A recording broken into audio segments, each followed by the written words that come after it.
All right, thank you for sticking with us right here on The Noon. It's Wellness Wednesday, and the weather is warming up, and many of us may choose to go outdoors, maybe take a run, have a little fun outside, but you're thinking about your joints. Joining us now, orthopedic surgeon Dr. Nicholas Frisch is here to give us kind of an idea of what we should and shouldn't do. First of all, welcome aboard, man. We appreciate you. Thanks so much for having me.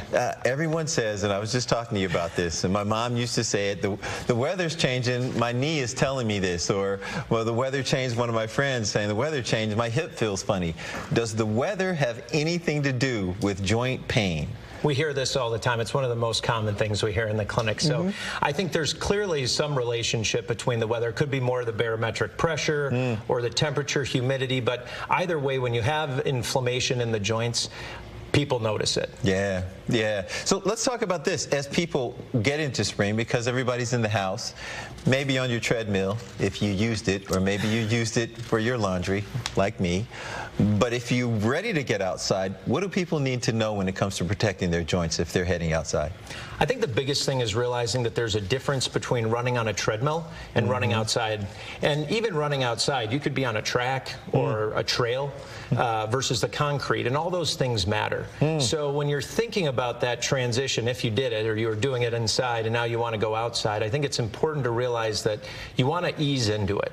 You want to not just run a marathon on day one. Right. And if you do that and you kind of gradually increase your load over time, you can decrease your risk of injuries. Is the difference because the surface is harder or not as absorbent?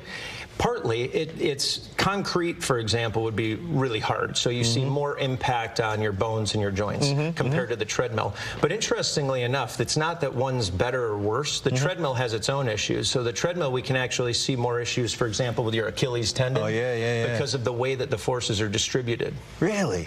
That's fascinating. So a lot of people say I have to get some new shoes, better shoes. Do shoes really have that big of effect?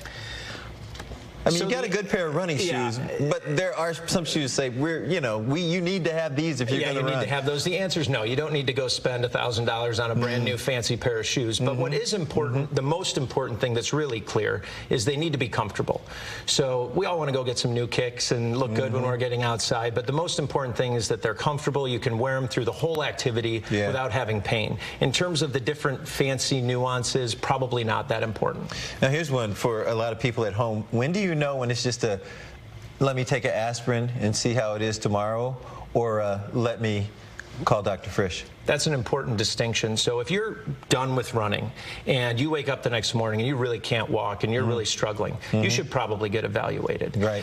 But if it's more just routine kind of ache and pain, you're a little bit sore, it's really important to focus on recovering. A lot of people think that just means, oh, well, don't go out and run today. Right. But it's more than that. It's your nutrition. It's hydration, getting adequate sleep, letting your body recover from that activity in a meaningful way. Yeah. And then easing back into it. How important is hydration? Really important, critically important, not just for your overall wellness, but for your muscle recovery and for all of that. That's interesting because a lot of people wouldn't think of hydration with joints. You're with the Center for Advanced Orthopedics and Sports Medicine. Where are you guys at? I didn't know you were even near me. We're up in Auburn Hills, right near Oakland University. Very nice. Well, we appreciate you coming in. Please stop by again. Thanks so much for having me. You see all the information right there on your screen. There's your phone number. If you want to get them on the website, it's centerforao.com. And like you said, right there in Auburn Hills, ask for Dr. Frisch. Thank you. Thanks a lot. We'll be right back.